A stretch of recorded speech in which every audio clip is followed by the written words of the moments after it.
استني رايحة فين؟ تعالي هنا. صلى على النبي. اللهم صل وسلم وبارك عليك يا حبيبي يا رسول الله. عاملين ايه؟ صباحكم فل او مساءكم فل على حسب ما بتشوفوا الفيديو. بس كده النهارده بقى هعمل معاكم آه اول حاجة كده هبدأ معاكم بيها، في لم كده الحاجة علشان النقل وكده زي ما انتوا عارفين. واللي مش عارف يروح على القناة بتاعتي قناة رنا شعير، يشوف الفيديوهات، هيعرف كل حاجة وهيفهم كل حاجة وهيعرف انا بقول ايه. بس كده تعالوا بقى كده نبدأ مع بعض. بس قبل ما ابدأ معاكم احب اقول لكم اللي لسه مشتركش في القناة يشترك وتفعلوا زر الجرس عشان يوصلك اي حاجة انا بنزلها، وتدوسوا لايك للفيديو وتكتبوا لي تعليق تحت في التعليقات. انا بقرا كل تعليقاتكم. بس كده تعالوا يلا نبدا مع بعض، وعذرا على صوت الولاد علشان هم مش ساكتين. بس كده تعالوا يلا نبدا مع بعض. اول حاجه بقى كده بدات بيها هي اوضه النوم. مش كل مره بقى كده هبدا باوضه الاطفال علشان ما تملوش يعني وكده. قلت ايه ابدا كده باوضه النوم النهارده. بشيل بقى كده المخدات، وبرده ايان كالعاده لازم ايان يطلع معايا في كل فيديو. مش عارفه انا بعد كده هسمي القناه دي قناه ايان والله، مش قناه رنا شعير دي ابدا. بس دخلت بقى كده على السرير، شلت بقى كده ايه الملاية زي ما انتم شفتم وغيرتها، بس وقفت كده ايه على ما افرشها وكده. بس وايان برضو طلع على السرير برضو كده مش سايبني في حالي ابدا. بلمع بقى كده الكومودينو وكمان القطعة التانية دي، وشلت الستارة كمان. ووديتها طبعا الغسالة زي ما انت شفتوا كده في الاول. والستارة برضو اللي هي الخفيفة اللي لسه على الشباك دي رجعت شلتها تاني. تمام، يعني انا شلت كل الستاير بتاعت الشقة كلها. بس كده. وكمان بلمع بقى كده المرايات بفوطة قطن زي ما قلت لكم قبل كده، لكن الخشب وكده بلمعه بفوطة كده، اي فوطة يعني عادية او كده. بس دخلت بقى كده على الجزء التاني. طبعا الولاد مخليينه فوق الفظيع، مش عارفة ايه ده بجد. وبس كده دلوقتي بقى كده بلمع مع التسريحة، وكمان لمعت المراية والكومودينو التاني برضو اللي هناك ده، وكمان التسريحة برضو من الجزء ده. بصوا تلاقوني بقى كده قعدت شوية كده بفكر اقول اقوم اعمل ايه، لكن طبعا الفيديو بيجري. لكن انا قعدت شوية حلوين، يعني قعدت مثلا بتاع 10 دقايق كده عمالة كده ابص حواليا وكده، لكن الفيديو عشان بيجري فهتلاقوني يعني فكرت وقمت على طول. بس قمت بقى كده بلم اللعب بتاع الولاد برضو بحطها كده في الادراج، لان زي ما قلت لكم برضو في فيديوهاتي قبل كده ان هم خلاص الادراج دي بقت بتاعتهم وبتاعت اللعب بتاعتهم وكده، هم خلاص اتعودوا على كده. صلوا على النبي بقى. اللهم صل وسلم وبارك عليك يا حبيبي يا رسول الله. واللي لسه جديد معايا في القناه ولسه اول مره يتفرج عليا، يا ريت اشتراك ولايك وتعليق حلو كده منك تشجيعي. وبس كده شلت بقى كده الفرشة اللي كانت على الارض، ودلوقتي كده بلمع الشاشة بالملمع والفوطة القطن برضو والازاز كده كمان. بصوا انا قلت لكم برضو في فيديوهاتي قبل كده ان الملمع ده مش بستغنى عنه ابدا ابدا ابدا، بلمع بيه كل حاجة واي حاجة كده قدامي بلمعها بيه. وكمان الستارة التانية دي كده هشيلها برضو. الستارة دي على فكرة يعني هي مش بتاعة الشباك ده ولا حاجة. الستارة دي لما انا كنت قاعدة في شقتي وكده قبل ما انقل منها، كانت الستارة دي عندي على شباك المطبخ. تمام، ولما بقى نقلت في الشقة دي كانت اوسع من التانية وكده، وكانت شبابيكها كتير. تمام، يعني كان في كل اوضه شباكين، فبالتالي كنت محتاجه ستاير. فكانت ايه الستاره دي كانت في المطبخ، حطيتها بقى في الاوضه دي. تمام، علشان يعني ايه ما تستغربوش ان الستاره دي شكل والستاره التانية اللي في الجزء التاني شكل. بس كده حبيت اوضح لكم الحته دي كده. ودلوقتي بقى كده بعد ما كنست وبمسح بقى دلوقتي كده. بعد ما الارض هتنشف بقى احط الفرشة تاني مكانها. بعد بقى كده ما الارض نشفت برجع بقى كده الفرشة مكانها، وكل حاجة بقى كده بحطها في مكانها زي ما انتوا شايفين كده. انزل كل حاجة بس كده تعالوا بقى بينا على اوضه الاطفال. اول حاجه بقى كده هعملها معاكم ولمع بقى كده الكومودينو. وهنا كنت رحت اجيب حاجه وجاي على طول الفوطه كنت ماشيه الف عليها على فكره، لان كنت قلت لكم قبل كده ان لما بسيبها عيان بياخدها مش بعرف بيوديها فين. بس الحمد لله لقيتها. وبنفض بقى كده السراير. وكمان هنا مودي كان جاني كان عاوز حاجه كده، كنت مشغله لهم اغاني وكان عاوزني وكده. بس قلت بقى كده الهم باي حاجه، وهنا كنت بقول مع الاغنيه. طلعت بقى كده بشيل برضو الستاره دي برضو كانت عندي في الشقه بتاعتي وكده. والاوضه اللي انا فيها دي فيها شباكين، علشان برضو زي ما قلت لكم قبل كده ان كان في عندي ستاير حطيتها. يعني مثلا كان عندي ستاره في المطبخ وستاره في الحمام فاستغملتهم وكده، بس هما حلوين يعني. فرشت بقى كده السرير خلاص. تعالوا بقى كده ايه، ألمع بقى الدولاب، برش رش رش رش كده عليه. وكمان بلمع كده من فوق ومن تحت ويمين وشمال ودي ودي. وهدخل بقى كده كمان بعد ما لمعت الدولاب بقى فله. دخلت بقى كده الباسكت برضو كده بمسحه من فوق بس مسحه خفيفه كده. والمرايه بقى كمان بلمعها كده بالملمع وكمان فوطه قط. وامسح بقى كده اي حاجه على التسريحه دي وكده. وكمان شلت المفارش اللي هي المفارش الصغنطوطه اللي بتبقى محطوطه دي، شلتها ولميت برضو كل المفارش اللي في الشقه، غسلتها ولميتها بقى عينتها وكده. وكمان الستاير برضو هغسلها برضو معاكي، بص مش كلها يعني حاجة حاجة كده، لان هي ما شاء الله يعني كتير، لان طبعا ستاير اللي هو البرائع. وكمان الستاير اللي هي الخفيفة دي لميت برضو الستارة دي زي ما انت شفتوا كده وديتها الغسالة، وهتشوف برضو معايا الستاير اللي لميتها. فهغسلها بقى ان شاء الله معاكم كده واحدة واحدة. بس وبعد ما لمعت الأوضة بقى كده بكنسها.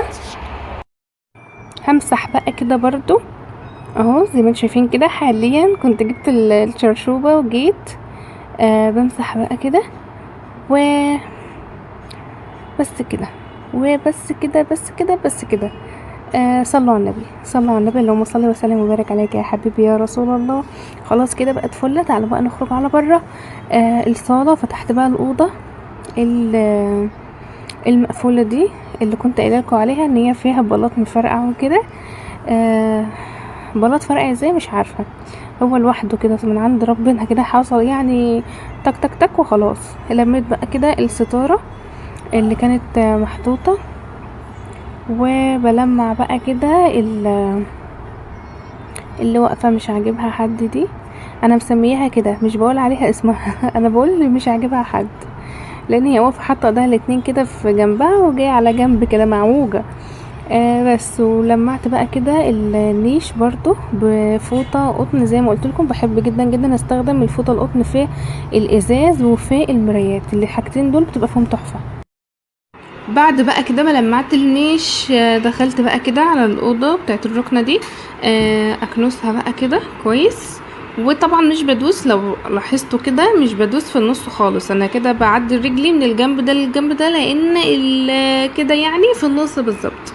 ما علينا ما علينا، بس عشان ايه ما اطولش عليكم. بس كنست بقى جوه وخرجت كمان على الصاله. ودي حاجات ايان طبعا حبيب قلب امه موقعها كده في الارض. بس شوفوا كان في اغاني بقى، كان في اغاني كنت مشغله كده اغاني يعني. اول كده ما فتحت ال السماعه فتحتها طبعا على القرآن.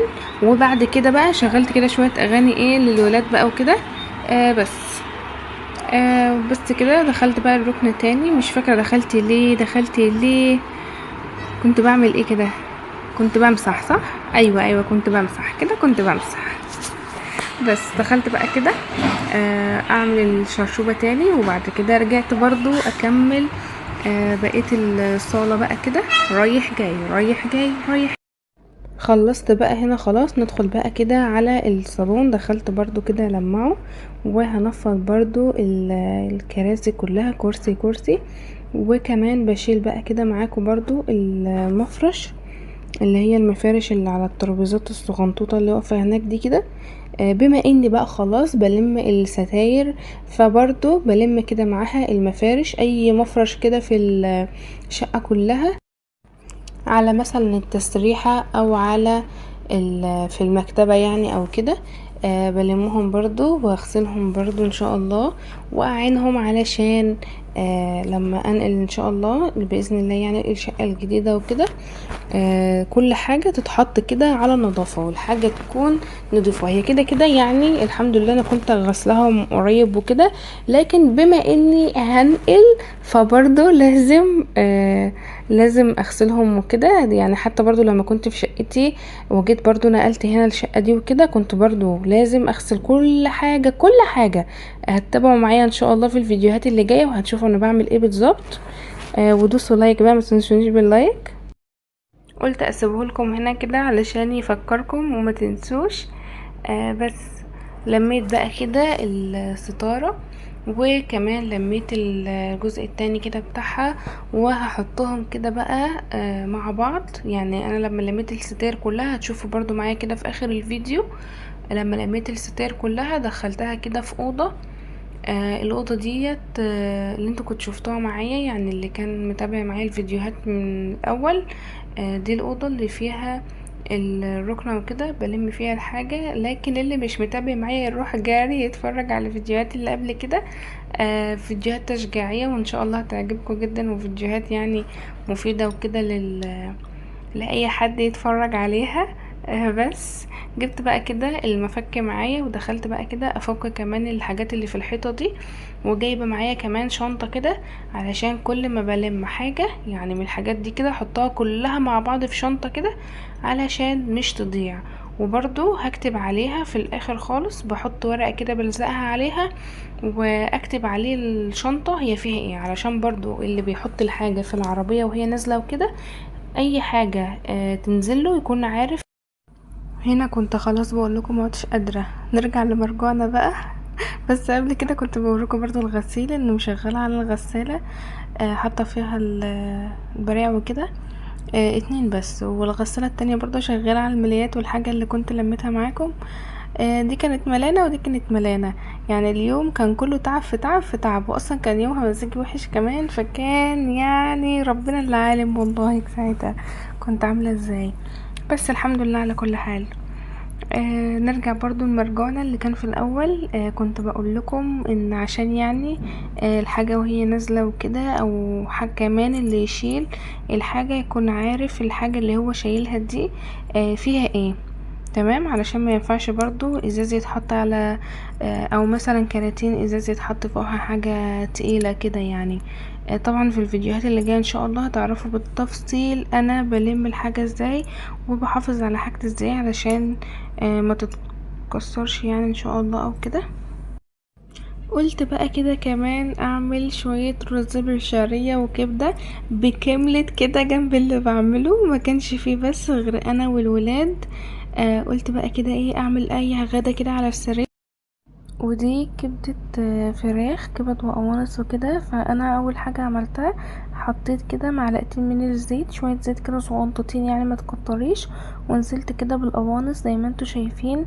اديتها صدمة وفي نفس الوقت كده اخدت لون.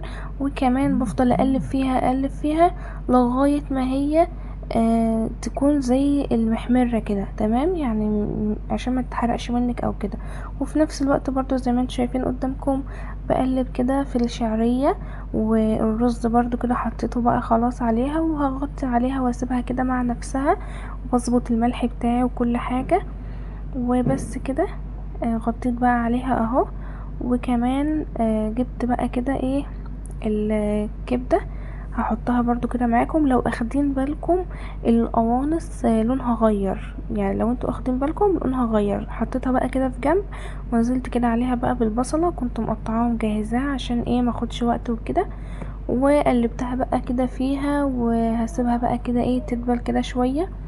وبمسح برضو البوتاجاز ده لازم على طول كده طول ما انا بطبخ معايا كده فوطة وافضل امسح فيه. مين بقى فيها الداء ده؟ مين فيها الداء ده يا جماعة؟ قولولي كده واكتبولي تحت في التعليقات. عاوزة اقول لكم كمان يا بنانيت، لان كنت نسيت ان انا نزلت بالقوانص اول حاجة، لان القوانص بتاخد سوا طبعا عن الكبدة. اكيد اغلبكم عارف الموضوع ده، والباقي مش عارف، فعلشان كده انا بفيد البنانيت اللي مش عارفة. فنزلت بقى كده بالقوانص الاول، شوحتها كويس في الزيت وخليتها اخدت لون التحمير. لما بتاخد لون التحمير بتديها طعم يا خرابي عليه. جربوها وقولوا رأيكم كده في التعليقات. وكمان نزلت بقى بعدها كده عليها بالبصلة زي ما شفتوا معايا، وشوحتها لغاية ما البصلة دبلت. بعد كده نزلت عليها بالكبدة، وطبعا ما كنتش لسه بهرت، فلما البصلة اخدت بقى ايه دبلت كده، والكبدة كمان اتشوحت كده من الجنبين، نزلت بقى عليهم كده بواحدة من المستكة، ممكن تستغني عنها عادي جدا، وواحدة حبهان، وكمان رشة كده من جوزة الطيب، يعني حاجة بسيطة خالص. وبعد كده فلفل اسمر بقى والملح وفلفل وطماطم، واي بقى حاجة برضو انت عايزة تضيفيها براحتك.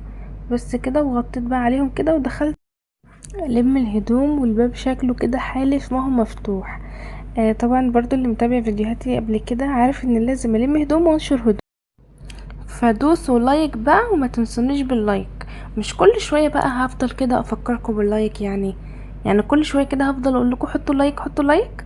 ينفع الكلام ده؟ طبعا ما ينفعش، لان انتم من غير ما انا اقول، انا عارفة ان انتوا هتعملوا، حبايبي اللي بيحبوني عارفة ان هم هيدوسوا لايك من غير ما انا اقول. طبعا هنا الباب كان اتقفل لان الهوا ما شاء الله كان حلو في البلكونه. سبحان الله سبحان الله. البلكونه ما شاء الله يعني جميله في الهوا، بس مش على طول يعني بصراحه، يعني ايام ايام. لكن بلاط الشقه نفسها نار النار، ما تقدرش تحط رجلك عليه من كتر ما هو سخن.